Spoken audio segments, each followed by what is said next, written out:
सगळ्या गरजा पुरवतो. का पुरवतो?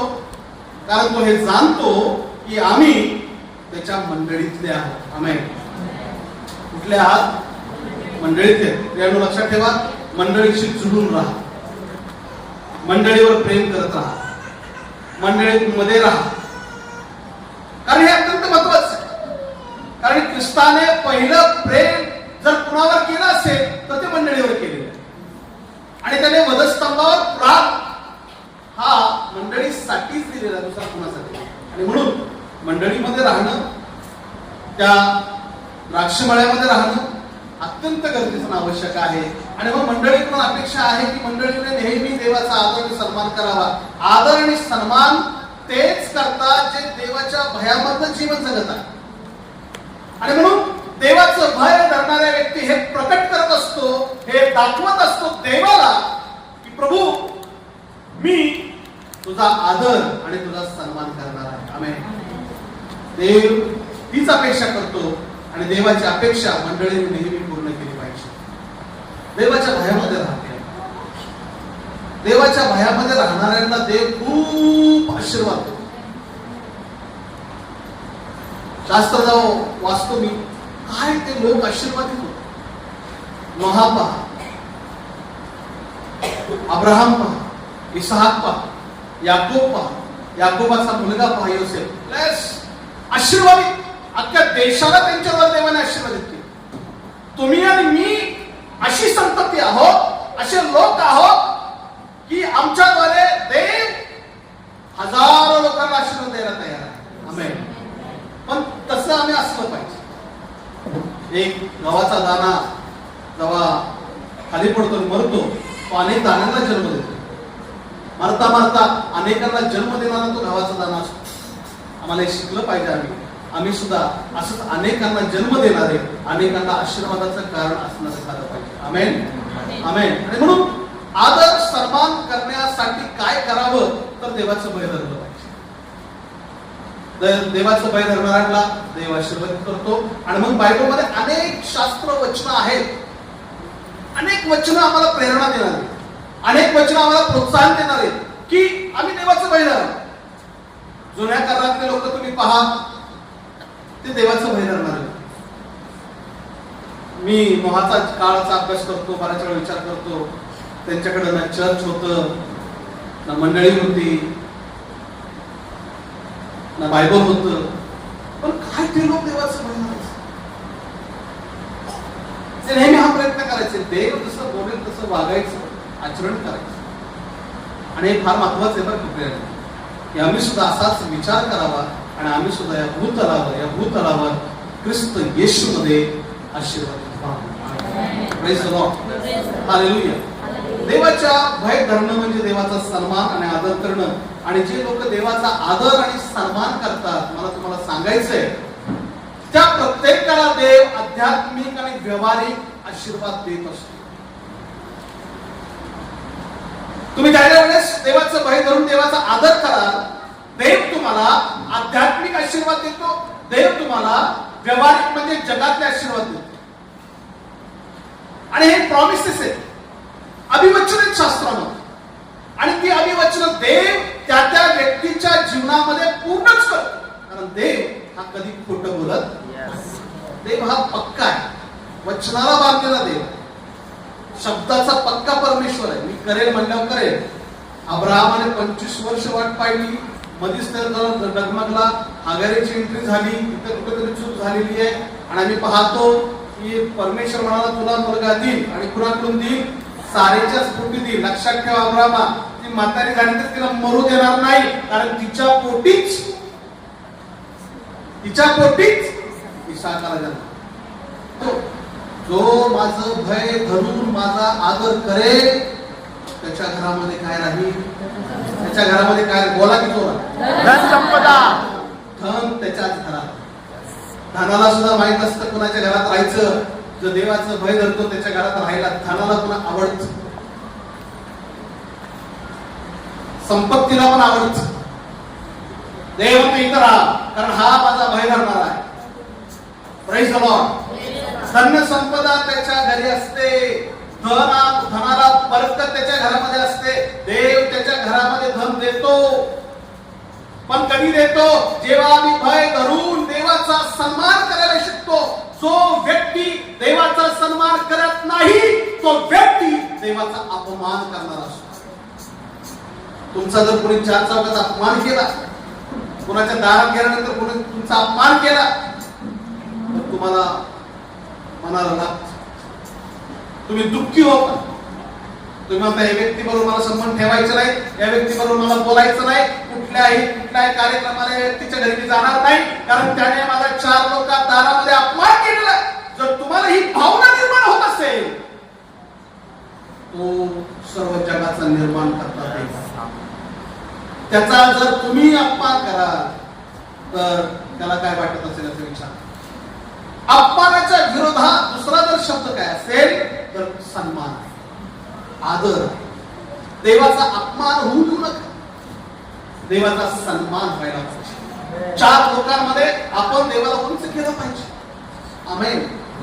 बायबल सांगतं मोशेने अरण्यात सर्प उंच केला, तसाच आम्ही सुद्धा देवाचा पुत्र येशू याला काय केलं पाहिजे? उंच केलं पाहिजे. Hallelujah, hallelujah. त्याला सुद्धा उंच केलं पाहिजे, चार लोकांमध्ये उंच केलं पाहिजे. आणि जेव्हा उंच कराल त्यावेळेस आदर आणि सन्मान आहे. आम्ही त्याला आदर आणि सन्मान द्यायला शिकलो पाहिजे. त्याचा अपमान होता कामा नये. आणि जो व्यक्ती त्याचा आदर सन्मान करतो, धनसंपदा त्याच्या घरी असते, बरकत आहे. तुम्ही हा गोष्ट अनुभवा, तुमच्या घरामध्ये देव बरकत देईल. तुम्ही लोकांना देणारे व्हाल. लोक विचार करतील, अरे दुष्काळ आहे, आजूबाजूला दुष्काळ आहे, लोकांच्या सिलेंडरच्या टाक्या संपल्या, टाक्या मिळणार, आमच्या घरातला सिलेंडर संपना. देव म्हणतो सिलेंडर कुठे मी घुसवली मी, तू टेन्शन घ्यायचं नाही. सिलेंडर पुरवणारा मी आहे, गॅस पुरवणारा मी आहे, देणारा मी आहे, बरकत मी देणारा देव आहे. तू विचार करू नको, तू फक्त आदर आणि सन्मान करायला शिक, मी देणारा देव.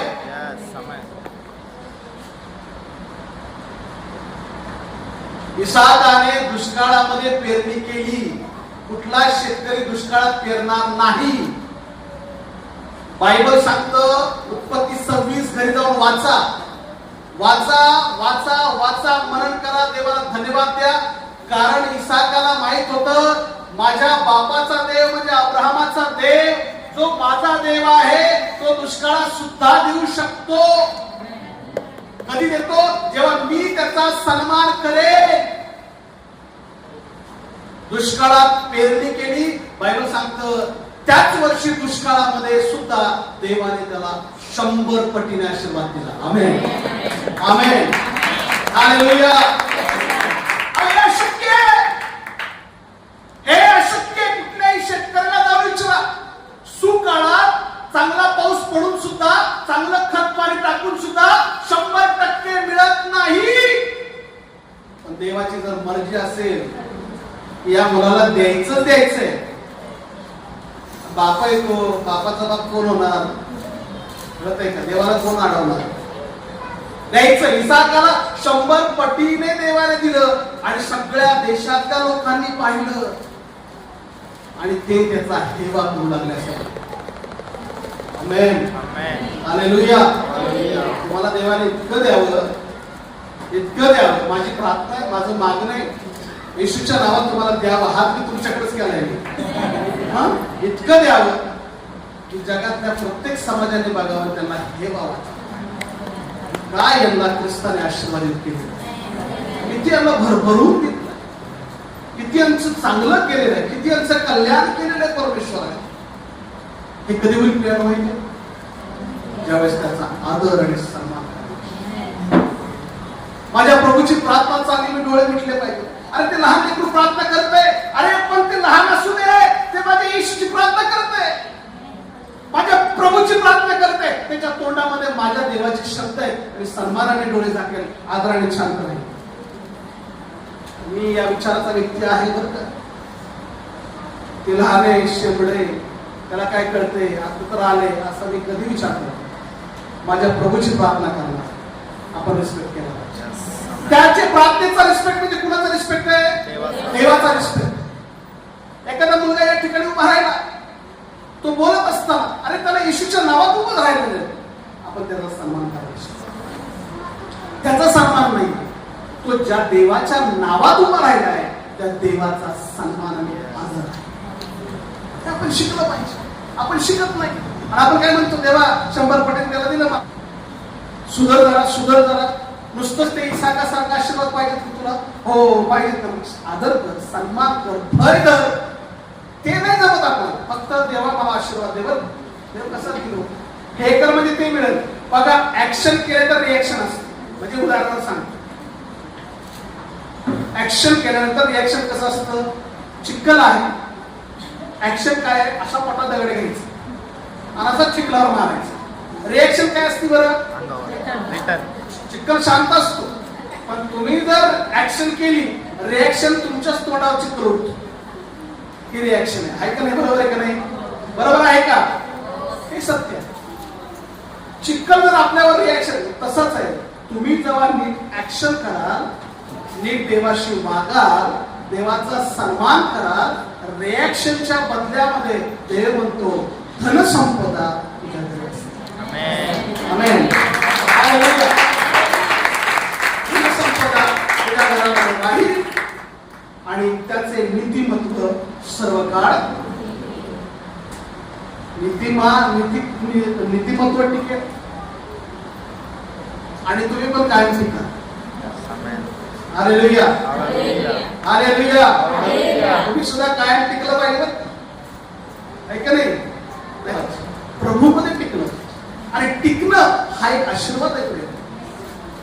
टिकणं हा आशीर्वाद आहे. कारण तुम्ही पहा, झाडावर वादळ वारं पाऊस पडतं, पण ते टिकून असतं झाड, असतं का नाही. तसंच आम्ही सुद्धा अनेक परिस्थिती आमच्या जीवनात येतील, पण आम्ही टिकलं पाहिजे.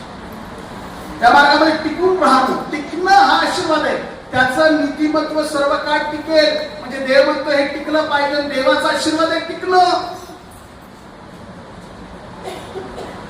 प्रभूमध्ये टिकणं हा एक देवाचा आशीर्वाद आहे. काही लोकांना आपण पाहतो 40 वर्ष प्रभूमध्ये, जोक नाही, 40 वर्ष प्रभूमध्ये, 50 वर्ष प्रभूमध्ये, मग ते आनंद करतात. 50 वर्ष प्रभूमध्ये राहणं, प्रार्थना करत राहणं, बायबल वाचत राहणं, चर्च अटेंड करणं, नाही की नाही, दान धर्म करत राहणं, लोकांवर प्रेम करत राहणं, गरिबांची काळजी घेत राहणं, लोकांवर दयामाया करत राहणं, शास्त्र जे सांगतं ते करत राहणं.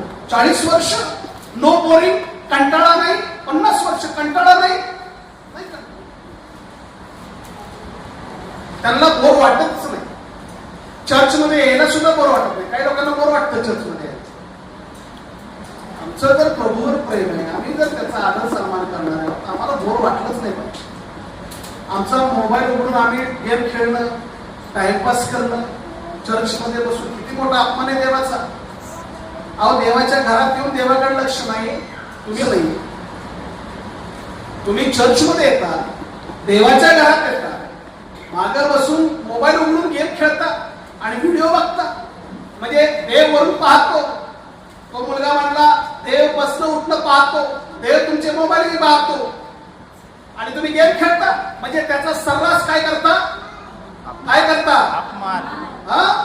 अपमान. जो देवाची किंमत करत नाही त्याची किंमत ही वाढणं कठीण आहे. देवाचा सन्मान करायला शिका. आम्हाला बाहेर असलं पाहिजे. काय 2-3 तासासाठी मोबाईल काय बंद झाला तर काय आमचा जीव चाललाय का, पण ते हातात घ्यायचं, बघायचं, बोरिंग होतो ना. देवाच्या मंदिरात बोरिंग होत असेल तर जगात अशी कुठली जागा आहे तुम्हाला आनंद देणार. अहो दावीद म्हणतो त्याच्या स्तोत्रामध्ये, ते मला म्हणाले चला आपण प्रभूच्या घरी जाऊ, तेव्हा मला आनंद झाला. जायच्या अगोदरच आनंद झाला. विचार करा कशा मनाचा व्यक्ती होता तो. म्हणून देव म्हणाला तुझी संतती पिढ्यानपिढ्या राहील आणि याच दाविदाच्या संततीमध्ये तारणारा जन्म दिला.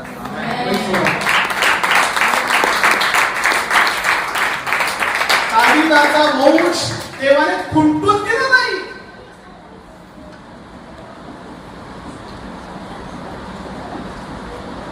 तो म्हणाला की मला आनंद झाला, त्याला फक्त आनंद व्हायचं, चला मंदिरात जाऊ. काही लोकांना बोर होत, बोरिंग होतो ना. आम्ही आलं पाहिजे, बसलं पाहिजे, आम्ही प्रभूमध्ये आनंद घ्यायला पाहिजे, सन्मान करायला शिका. देव तुम्हाला आशीर्वादित करतो, देव तुमचं कल्याण करतो. माझ्या बोलण्यावर विश्वास ठेवा. देव कधी खोटाने लबाड बोलत नाही. देव म्हणतो की तो सर्व काळ टिकेल, प्रभूमध्ये सर्व काळ धार्मिकतेचं जीवन जगत टिकणं हा एक देवाचा मोठा आशीर्वाद प्रेम, आणि तो तुमच्या जीवनामध्ये येतो. कधी तेव्हा त्याचा आदर सन्मान करता, मध्ये त्याचं भय करता. Praise the Lord, hallelujah, hallelujah. परमेश्वराचं भय खऱ्या जीवनाचे आणि ज्ञानाचे उगम स्थान आहे. जेव्हा तुम्ही देवाचं भय कराल तेव्हा खरोखर एक चांगलं जीवन परमेश्वर तुम्हाला देतो. अनेक गुंड लोकांची तुम्ही साक्ष ऐकली असेल. मी गुंड होतो, मी असा होतो, आणि मला देवाने त्यातून काढलं आणि चांगलं जीवन दिलं. माझा पण एक मित्र आहे, 2 मित्र आहेत माझे, ते गुंड होते. गुंडातून ते प्रभूमध्ये आले. त्याला जीवन परमेश्वर तुम्हाला देतो, उत्तम जीवन देतो. शास्त्र आम्हाला सांगतो, वाचा नीतिसूत्र याचा 14वा अध्याय 27 वचन. नीतिसूत्र याचा 14वा अध्याय 27 वचन. काय लिहिलंय? परमेश्वराचं भय जीवनाचा झरा होय, ते मृत्यूपाश चुकवते. आणखी पुढे वाचा. परमेश्वराचं भय जीवनाचा झरा होय, ते मृत्यूपाश चुकवतं. आमेन, हालेलुया. जो देवाचा भय करतो, परमेश्वर त्याला जीवन देतो. काय देतो? देव त्याला जीवन देतो. परमेश्वराचं भय म्हणजे जीवनाचा झरा आहे. किती सुंदर लिहिलं. जगामध्ये सर्वात जास्त लोक कशाला घाबरत असतील तर ते मरणाला घाबरतात. डॉक्टर, सर्वात जास्त लोक 99% लोक जर कशाला भीत असतील तर ते भयाला भीत, मरणाला भीत. पण बायबल आम्हाला उलट सांगतो. बायबल आम्हाला काय सांगतं? परमेश्वराचं भय धरणाऱ्यांना देव जीवनाचा झरा तुम्हाला मिळेल. मरता मरता वाचणारे आणि जगणारे लोक आम्ही पाहिलेले, त्याची गॅरंटीच नव्हती. तो विचार करतो, जग विचार करतो की जाईलच, पण परमेश्वर बऱ्याचशा लोकांच्या जीवनामध्ये दया कृपा करतच असतो. देव त्याला संधी देत असतो. कारण परमेश्वर हा आवडीने जीवन देणार आहे. तो मरण देणारा देव नाही. त्याने मरण घेतलं ना वधस्तंभावर, घेतलं का नाही? हा, तो मेला वधस्तंभावर. तो म्हणला सगळं तुमचं मरण मला द्या, माझं जीवन घेतो. Praise the Lord, hallelujah. ख्रिस्ताने आम्हाला जीवन दिलेलं आहे. हालेलुया. तुम्हाला ख्रिस्ती साहित्यामध्ये एक पुस्तक मिळालं तर अवश्य वाचा. ख्रिस्ती बुक स्टॉल मध्ये गेला तर एक पुस्तकाचं नाव सांगतं, अवश्य वाचा. जर भेटलं तर, दुर्मिळ झालं पुस्तक, आता जास्त मिळत नाही, पण भेटलं तर अवश्य वाचा. विश्वास की अद्भुत रेखा नावाचं एक पुस्तक. हे पुस्तक त्या पास्टरने लिहिलं ज्या पास्टरला कॅन्सर झाला होता वयाच्या 17व्या वर्षी, आणि डॉक्टरने सांगितलं होतं फक्त 6 महिन्याची गॅरंटी. किती महिन्याची? 6 महिन्याचं कॅलेंडरच फक्त ठेव, कारण 6 तुझा जो कॅन्सर आहे तो 3ऱ्या स्टेजला येऊन पोहोचलेला आहे, आणि ती गॅरंटी तुझी राहिलीच नाही. अशा परिस्थितीमध्ये कॅन्सर झालेल्या या मुलाला एका तरुण मुलीने सुवार्ता सांगितली, आणि तिने सल्ला दिला की नवीन करार वाच, कारण नवीन करारामध्ये तुला येशू भेटेल. जो येशू आरोग्य देणारा येशू, जो येशू चमत्कार करणारा येशू, या येशूवर तू विश्वास ठेव, देव तुला आरोग्य दिलं, कॅन्सर बरा होईल. आणि तसंच झालं. त्याला आरोग्य प्रभूने दिलं, आणि मरता मरता, तो कॅलेंडर पाहत होता, मरता मरता त्याला प्रभूने जीवन दिलं. बुद्धिस्ट समाजातला हा मुलगा ज्याने ख्रिस्ताचा स्वीकार केला. लक्ष्मी ऐका प्रियांनो, हे सत्य बोलत आहे मी. आणि देवाने या मुलाच्या द्वारे जगामध्ये, कोरिया या देशामध्ये सर्वात मोठी मंडळी उभी केली. Praise the Lord.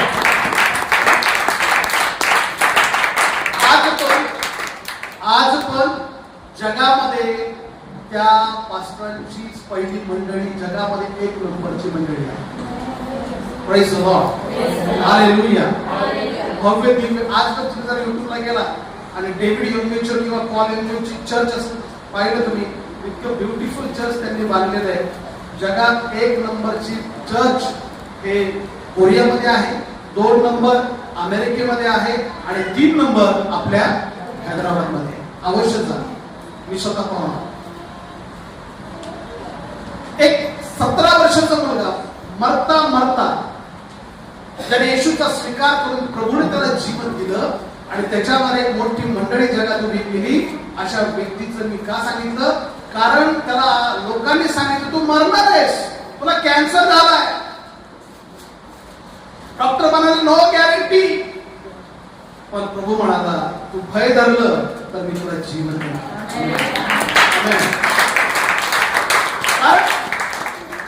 भयामध्ये आदर आहे प्रिय. जो आदर करतो त्याला देव मरू देईल का? ऐकत आहात तुम्ही? जो देवाचं भय करतो, देवाचा आदर करतो, देव त्याला मरू देईल का? देव त्याला मरू देव. देव त्याची काळजी घेणार आहे. ऐका नाही, लाजाला किती दिवसानंतर होते ईश्वर जिवंत केले? 5 दिवसानंतर, 4 दिवसानंतर. ऐका ना, बहिणी काय म्हणाल्या? सख्या बहिणी, ऐका, सख्या बहिणी काय म्हणाल्या?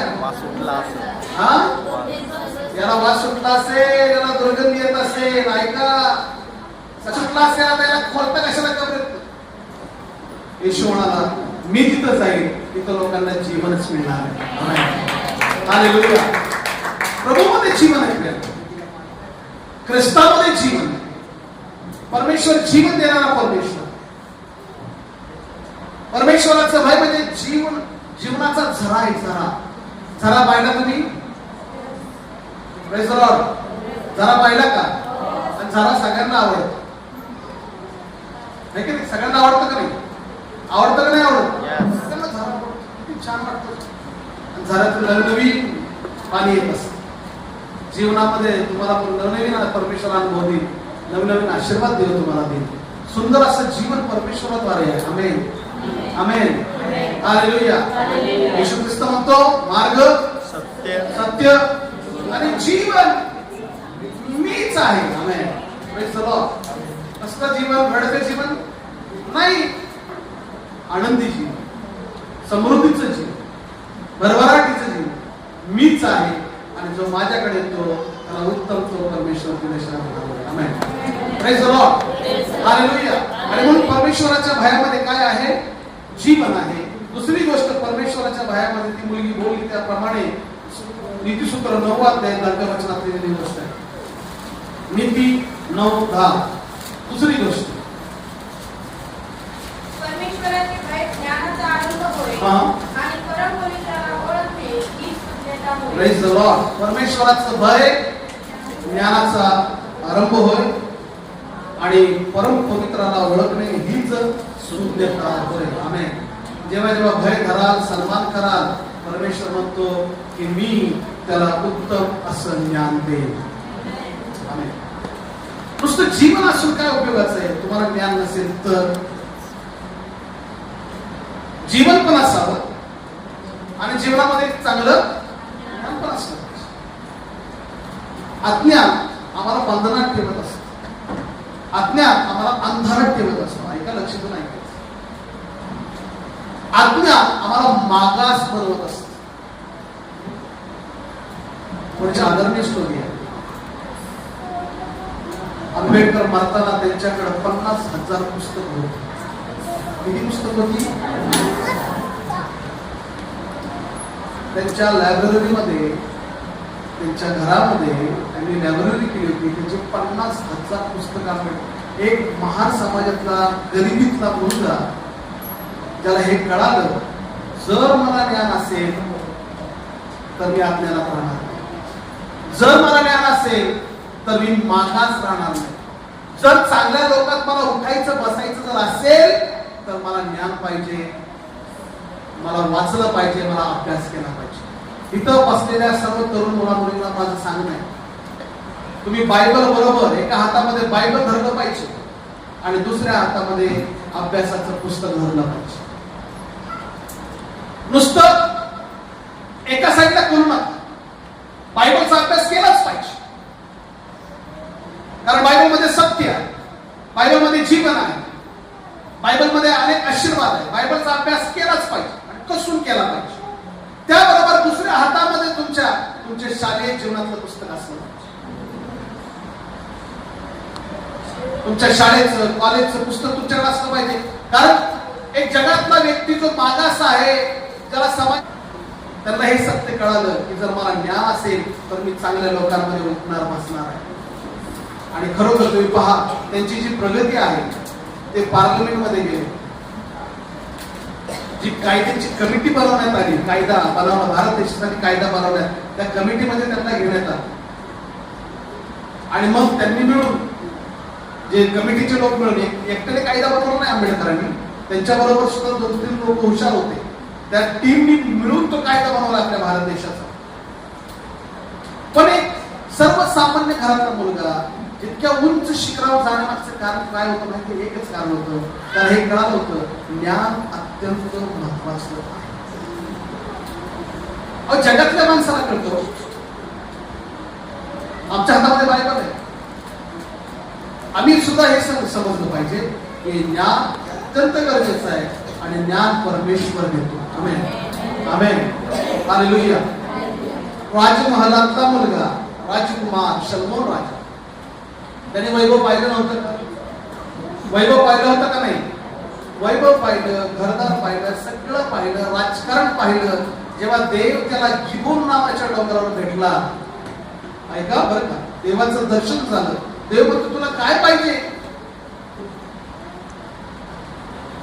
पहा राजकुमार किती हुशार आहे, म्हणून त्याला इस्रायलाचा राजा बनवलं देवाने. तो काय म्हणाला? मला संपत्ती नको, मला काही नको, कारण माझा बापच राजा. मला या जगात जगत असताना ज्या पदावर मी बसलेलो आहे त्यासाठी मला ज्ञान तू परमेश्वरा दे. Hallelujah, hallelujah. ज्ञान अत्यंत चांगलं आहे, ज्ञान उत्तम आहे. ज्ञानाच्या थोरवीने देवाने ही जग सृष्टी बनवली. म्हणजे ज्ञान कधीपासून आहे? ही सर्व सृष्टी बनवण्या अगोदर ज्ञान आहे. कारण ज्ञानाच्या द्वारे देवाने सगळं बनवलं. देवाने जे बनवलेलं आहे किती सुंदर आहे. आकाशाकडे पहा, किती सुंदर बनवलंय देवाने, आहे की नाही? प्रेज द लॉर्ड, आहे की नाही? Praise the Lord.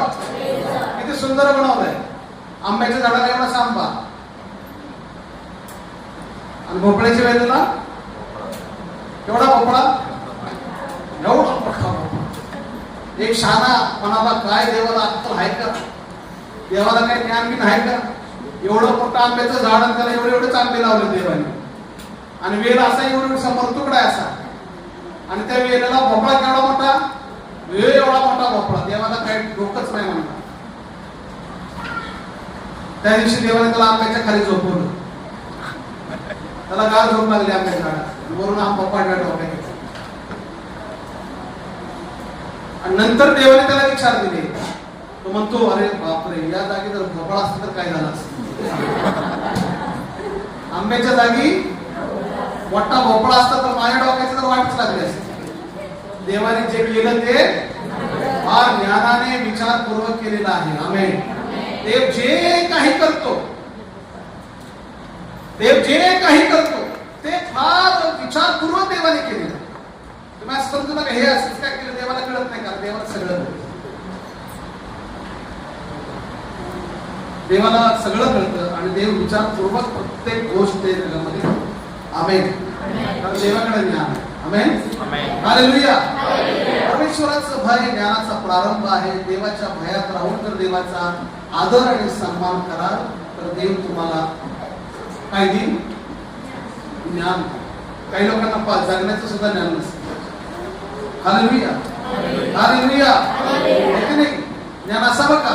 नक्कीच असावं. आणि म्हणून परमेश्वराचं भयाच्या द्वारे जीवन आणि सुंदर असं ज्ञान परमेश्वर आम्हाला देत असतो. Amen, amen. Praise the Lord. Hallelujah. काय का बोललो मी? देवाच्या भय धरल्यानंतर देव काय करतो? आमचं आपल्याला चर्च पाहिजे. घरामध्ये किती प्रॉब्लेम जरी झाले, चर्च भक्ती सोडायची नाही. कधी सोडायचं? अशा परिस्थितीमध्ये मी उभा आहे. आणि असं म्हणू नका की आम्हाला काहीच कळत नाही. आम्ही जे सांगत नाही मी तळतळीने सांगत ते काय घेऊन तुम्ही आपलं कुठेतरी जाऊन असं नाही. अहो, भयामध्ये आशीर्वाद येतो. तिने प्रयत्न केला की चांगली गोष्ट करू. खरंच देवाच्या भयामध्ये आशीर्वाद. आमेन. का? कारण आदर आणि सन्मान आहे त्यामध्ये. Praise the Lord. Hallelujah, hallelujah. आदर आणि सन्मान परमेश्वराच्या भयामध्ये आम्हाला दिसून येतो. आम्ही जे देवाचं आदर आणि सन्मान करतो. पुढे आपण वाचूया. देवाचं भय धरल्यानंतर आम्हाला तिसऱ्या प्रकारचा आशीर्वाद मिळतो. देव आम्हाला सुरक्षित किंवा आणि संरक्षण देतो. देव आम्हाला संरक्षण देण्याचं आश्वासन देतो. स्तोत्रसंहिता 34:7. मला वाटतं तिने वाचलं वचन. तेच वचन आपण वाचूया. स्तोत्र 34:7. किती छान वचन आहे पहा. परमेश्वराचा दूत त्याचे भय धरणाऱ्या सभोवती छावणी देतो आणि त्यांचे संरक्षण करतो. आमेन, हालेलुया. परमेश्वराचा दूत त्याचे भय धरणाऱ्या सभोवती छावणी देतो आणि त्यांचे किती छान लिहिले. आमेन. जोरात म्हणावं आमेन. हालेलुया. असंच हो. तुम्ही संरक्षण करतो. देव आमचा बचाव करतो. देव देवदूताच्याद्वारे आमचं रक्षण करतो. कारण देव म्हणतो हा माझा सन्मान करणारा मुलगा आहे, हा आदर करणारा मुलगा आहे, त्याला वाचवलं पाहिजे. आणि एंजल देवाचे दूत आजही काम करतात. आमेन. खूप चांगलं आहे बच्चे. तुम्ही म्हणत असाल की पास्टर त्या काळामध्ये देवदूत असं करत असतील कदाचित, पण या काळात मदत करायला मला माहिती, मला काय अनुभवायला आलं नाही. अनुभवायला करायला माहिती का? विश्वास नाही, भय झाला नसेल. भयच नाही राहिला आपल्यामध्ये. तू भय धरत नाही, भय नाही धरल्यानंतर आपण देवाचा सन्मानच करत नाही. तुम्ही सन्मान नाही केल्यानंतर देवदूत म्हणून का अरे याला वाचवलं पाहिजे नाही. देवदूत सुद्धा ओळखतो की कोण माझ्या प्रभूचा, कोण माझ्या निर्माणकर्त्याचा सन्मान करतो. Praise the Lord. हालेलुया. हे की नाही? देवदूत सुद्धा ओळखतात. आणि म्हणून जेव्हा आम्ही परमेश्वराच्या भयात चालू तेव्हा देवदूत आमचं संरक्षण करतो. देवदूत आमच्या भोवती छावणी देतो. बायबलमध्ये पहा असे शास्त्रभाग आहेत बरं का बायबलमध्ये. माझ्या मते माझ्या पॉवरफुल देवदूत परमेश्वराचे आहे. परमेश्वराकडे सैन्य आहे आणि म्हणून आपण गीत गातो सैन्याव का, म्हणजे त्याच्याकडे एक मोठं सैन्य आहे. परमेश्वराकडे मोठं सैन्य आहे. ऐकत आहात का तुम्ही? कोणाचं सैन्य आहे? देवदूताचं सैन्य. आणि देवदूत हा छावणी देतो आणि आमचं काय करतो? संरक्षण करतो. आमेन, हालेलुया. प्रत्येकाला संरक्षण हवं. तारण प्राप्त झालेल्या प्रत्येक मुलामुलीसाठी देव त्याचे देवदूत ठेवतो. आमेन, असं शास्त्र आम्हाला सांगतं. आणि म्हणून आम्ही देवाचे आभार मानले पाहिजे, देवाला धन्यवाद दिला पाहिजे. आणि भयामधलं जीवन जगलं. जो भयात जीवन जगतो तो परमेश्वराचा आदर आणि सन्मान करणार आहे. आणि जो आदर आणि सन्मान करणार आहे ते भरपूरने आशीर्वादित करतो. देव त्याला भरपूरने आशीर्वाद देतो.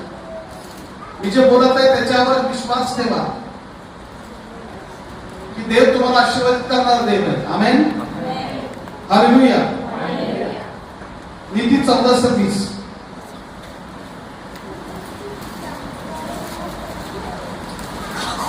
नीती 14:20. परमेश्वराचे भय धरल्याने हा.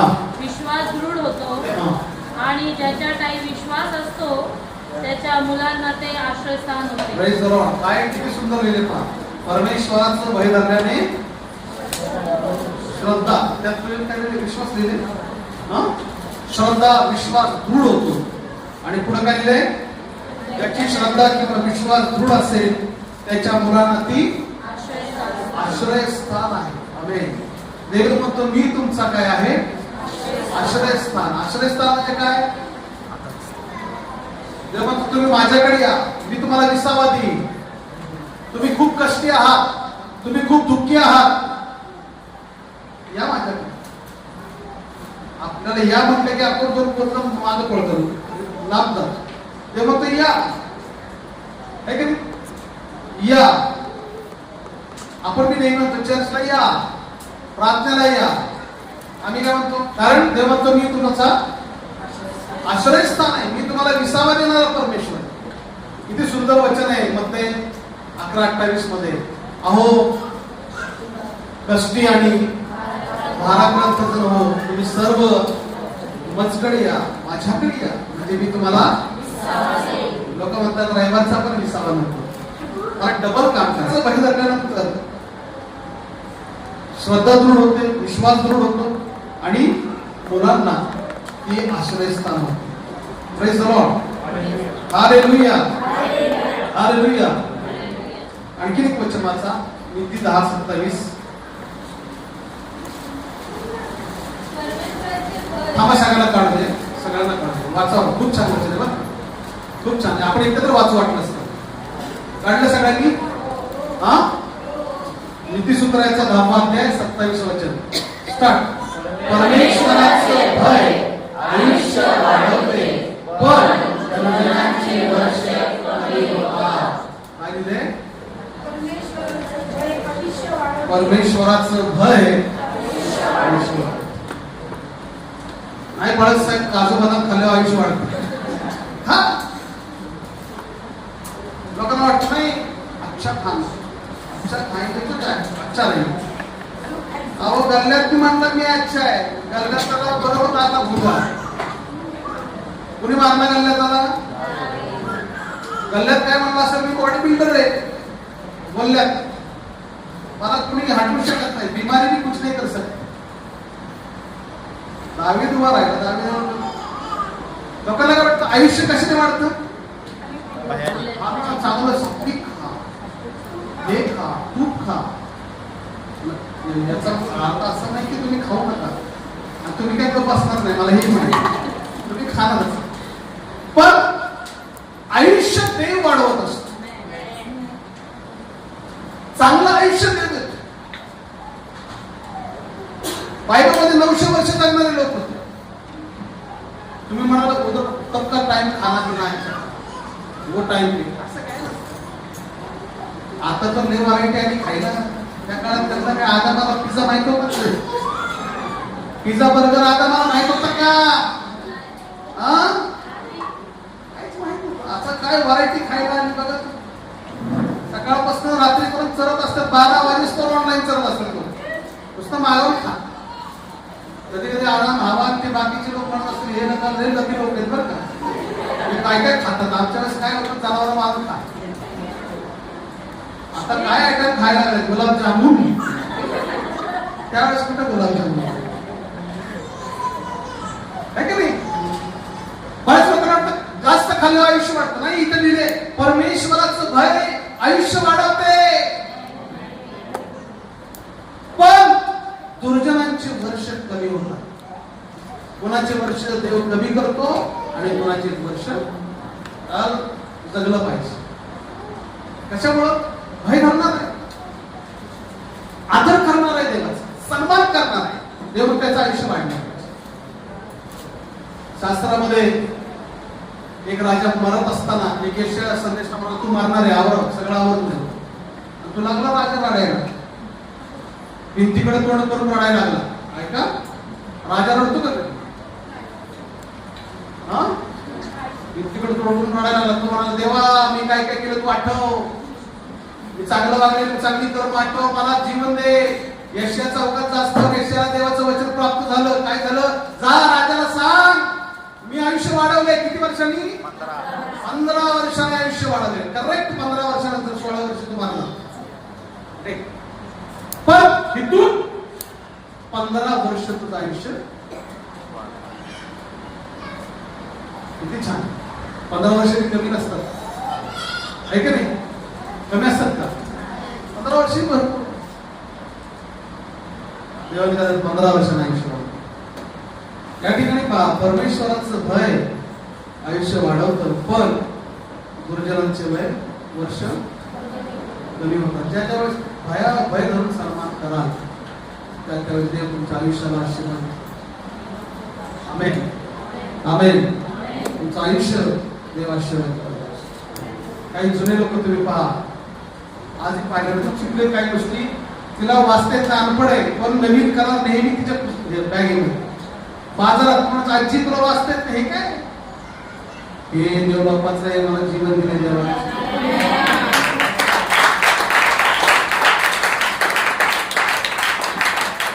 खरंच तुला जीवन दिले देव. आम्ही सगळे नाचणं म्हणतो हिला आयुष्य देवाने दिले. देव आयुष्य देत असतो. दुर्जनांची वर्ष कमी होतात. पाप करा, देवाच्या विरोधात वागा, देवाचा अपमान करा, देव लवकरच खटका त्याचा संपतो. चला याला संपूर्ण सांग. पण भयात राहा, आदर सन्मान करत राहा. देव तुमच्या आयुष्याला आशीर्वाद. तुम्ही काही लोकांना पहा, वयस्कर लोकांना पहा, त्यांचा सन्मान आदर. देवाने त्यांना आयुष्य दिलेलं. काय दिलेलं देवाने त्यांना? खरंच चांगलं आयुष्य दिलं. आयुष्यात परमेश्वरापासून आम्ही पाहतो, म्हणून परमेश्वराच्या भयामधला हा आशीर्वाद आहे. कारण त्याचा आदर सन्मान करणं हे त्याला आवडतं. कारण देवाचा आदर आणि सन्मान आम्ही नेहमी केला पाहिजे. आमेन. करणार का? केलाच पाहिजे. तुमच्या हातामध्ये मी माझ्या प्रभूचा सन्मान करेन. काय हो, देवाने सगळं दिलं तुम्हाला, आणखीन भरपूर दे. दुष्काळात सुद्धा देव तुम्हाला द्यायला तयार आहे. आमेन आमेन. इसाकाला दिलं, एलियाला दिलं, तुम्हालाही दिलं. आमेन. चिंता काळजी करू नका. कसं होईल, काय होईल, बॉम्ब पडतो का तिकडचा इकडं आहे का नाही? कधी कधी इराणचा बॉम्ब इकडे फिरतोय का? इंडियावर एखादा बॉम्ब पडला, आमचं काय काय होणार नाही. हालेलुया स्तुती करेंगे. काय होईल? प्रत्येक परिस्थितीमध्ये आनंद करा. कारण प्रभू म्हणाला तुम्ही चिंता करा तू नका, हे होणारच आहे. घाबरून जाऊ नका, मी लवकरच येणार आहे. आमेन. आपण ते येणार आहे, आपण जाणार आहे. आपण दोन्ही तिकडची त्यांची तयारी चालली करून यायची खाली, आपली बी जायची तयारी आपण केली पाहिजे. आमेन आमेन. काही होणार आहे ते देवाच्या वचनाप्रमाणे होईल. आपण देवाला धन्यवाद दिला पाहिजे. आमेन. God bless you. परमेश्वर तुम्हाला या पवित्र वचनांच्या द्वारे आशीर्वाद देईल. सर्व जागेवर उभं राहू.